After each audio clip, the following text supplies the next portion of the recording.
আপনার নাম কি? মসিদুল সাহেব। আপনি শুনেন, হ্যাঁ, আপনার বেগুনের গাছের অবস্থা খুব ভালো।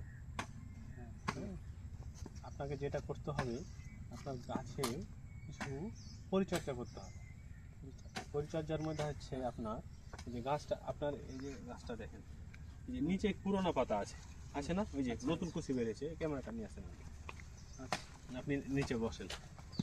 এই যে দেখেন, এই যে কুচিটা বেরিয়েছে না, হ্যাঁ, এইটা এভাবে খুলে ফেলবেন, এই যেগুলো এগুলো খুলবেন, তারপরে এই যে পাতাগুলো, হ্যাঁ, এভাবে এই যে এটা কাটতে হবে, হ্যাঁ, কেটে দিতে হবে এভাবে। আর এই যে পুরোনো পাতা দেখছেন না পড়ে, এগুলো এখানে রাখা যাবে না।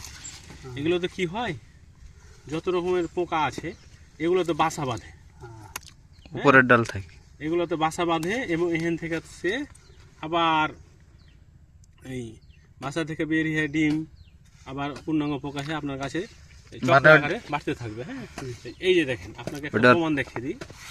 এই যে দেখেন, এইটা পুরোনো পাতা না, এই যে দেখেন পোকার এটা বাসা একটা, এটা খোলস, এখান থেকে পূর্ণাঙ্গ হয়েছে পোকাটা, বুঝতে পেরেছেন? এখানে পত্তলীয় অবস্থায় ছিল, বুঝতে পারছেন? এই যে এইটা পুরোনো পাতা, এরকম যে পুরোনো পাতা যেগুলো আছে এগুলো এখানে রাখা যাবে না,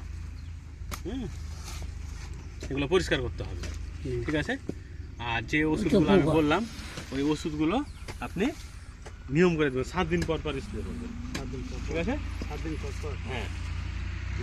তারপরে আপনি আমাকে জানাবেন কি অবস্থা, ঠিক আছে?